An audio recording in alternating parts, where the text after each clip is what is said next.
মামাবাড়ি পুজোর এটা হচ্ছে নেক্সট পার্ট। প্রথম পার্টে তো দেখলেই যে এসছি, আর এটা হচ্ছে দ্বিতীয় পার্ট। এখন দেখো খিচুড়ি রান্না কমপ্লিট হয়ে গেছে, আর দাদা ওইদিকে ঠাকুর ঘরটা সাজাচ্ছে, আর আমার মা বসে ফল কাটছে। আর দেখো কি সুন্দর সাজানো হয়েছে। এর মধ্যে আমি চলে গেলাম স্নান করতে, যেহেতু পুজো দেব, আমিও উপোসই আছি সারাদিন। তো একদম রেডি হয়ে মন্দিরে এসে দেখি ভাই বসে পড়েছে পুজোতে।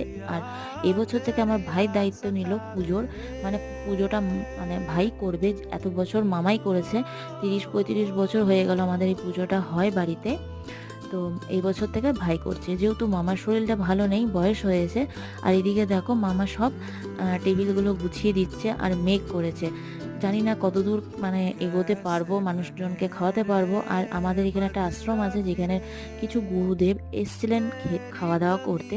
তো প্রথমে ওদেরকে দেওয়া হয়েছে, তারপরে সব পাড়া প্রতিবেশী যারা আছে তারা একটু একটু করে আসছে।